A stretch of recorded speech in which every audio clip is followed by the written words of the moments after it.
pourquoi le pasteur Marcelo a-t-il accepté d'enlever rapidement cet anneau de mariage? C'est la question que plusieurs internautes se posent aujourd'hui et qui sème du doute et de troubles dans la vie de bon nombre d'enfants de Dieu. Suivez cette explication de cet homme de Dieu et revenons à la fin pour mon commentaire. Une personne m'a envoyé la vidéo où on est en train d'enlever la bague au pasteur Marcelo, me demandant est-ce que tu penses que c'est biblique? Je vais aller ensemble avec vous pour qu'on analyse la vidéo et répondre à votre question. Allons-y ensemble. En tout temps et en toutes circonstances, jusqu'à ce que la mort nous sépare ou que le retour de Jésus-Christ nous unisse avec lui dans sa gloire. Lorsque quelqu'un se marie, on utilise toujours le truc « je te mets cette alliance au nom du Père, du Fils et du Saint-Esprit jusqu'à ce que la mort nous sépare ». Pour ceux qui lisent la Bible, ils savent que être veuf donne l'opportunité à l'homme de pouvoir se marier et donne aussi l'opportunité à la femme de se marier.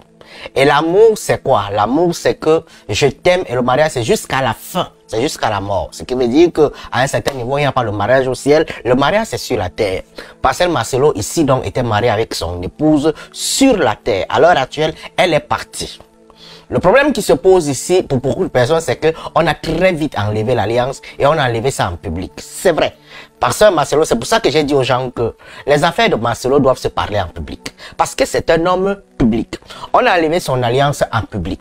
Ça symbolise beaucoup de choses. Ça veut dire que, Maman Blanche, j'ai plus le temps de pouvoir parler de toi à tout le monde entier, enseigner le mariage. Aujourd'hui, je suis un homme veuf. Il faudrait que la population qui est en face de moi puisse comprendre le plus tôt que l'homme qui était marié hier est un homme libre. Et ce symbolique aussi prouve que, bien qu'il soit libre, il est ouvert à d'autres opportunités de mariage. Il ne faut pas le cacher. Pasteur Marcelo montre ici qu'il ne va pas vivre véritablement le veuvage. Il s'est libéré.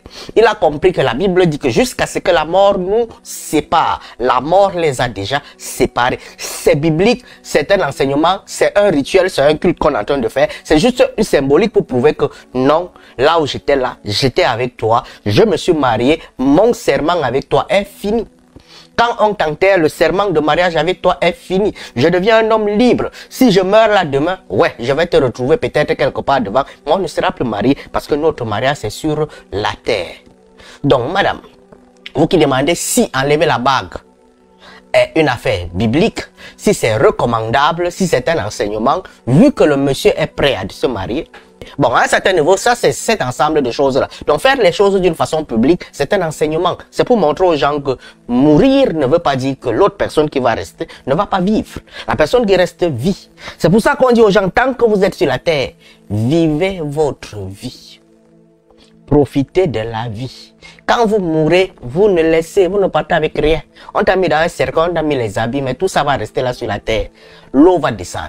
Et c'est fini, tu es fini. Donc, tant que tu vis, vis ta vie. Tant que tu es marié, consomme ton mariage. Le jour que tu meurs, si c'est toi qui meurs avant ton mari, jusqu'à ce que la mort nous sépare, bébé, bye bye, je suis resté célibataire, je vais me marier. Si c'est la femme, oh bébé, bye bye, c'est comme ça. C'est la loi de la vie, c'est une symbolique qui est normale, il n'y a rien de spirituel, il n'y a rien de satanique derrière ça.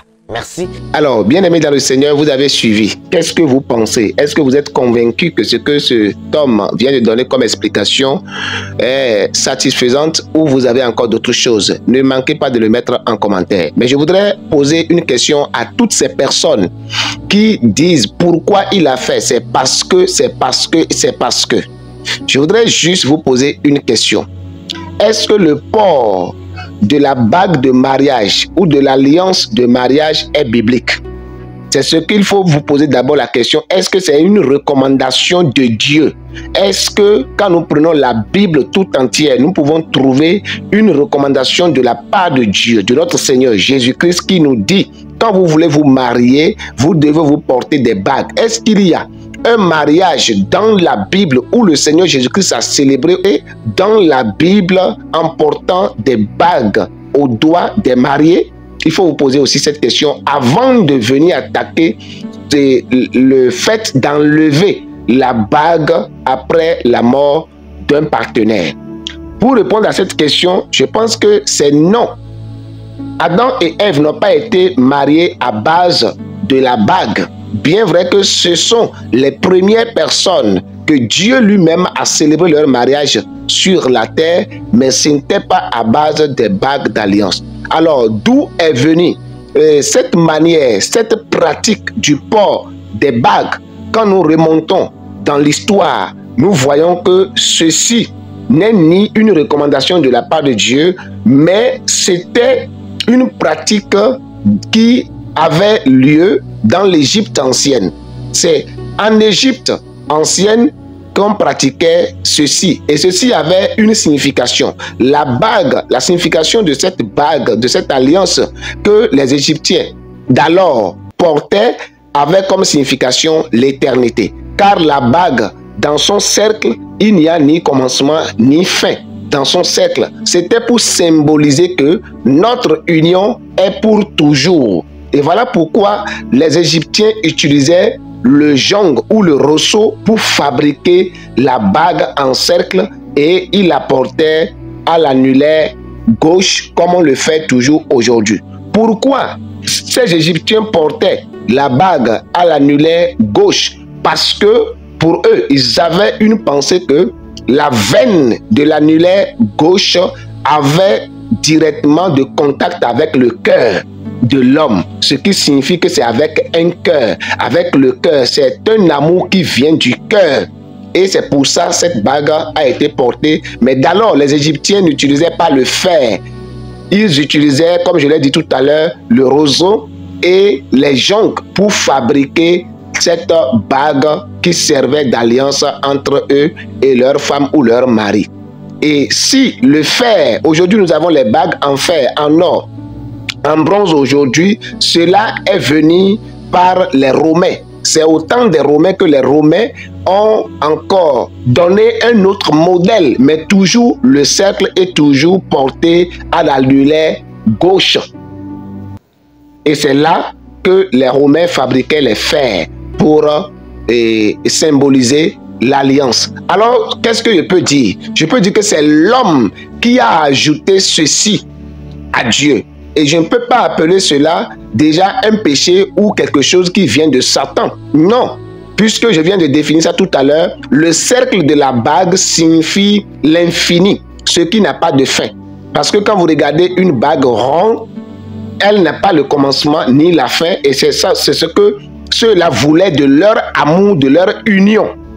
Et c'est ce qui symbolisait cela, un engagement de vivre avec une personne pour toujours. Et quand cette personne disparaît, comme cet homme vient de le dire, qu'est-ce qu'il faut faire? Voilà pourquoi le jour du mariage, on dit, nous sommes unis devant le Seigneur, devant les hommes, jusqu'à ce que la mort nous sépare. Et quand la mort vient briser cet amour, je pense qu'on peut enlever cet engagement. Que Dieu vous bénisse abondamment. Shalom, à la prochaine.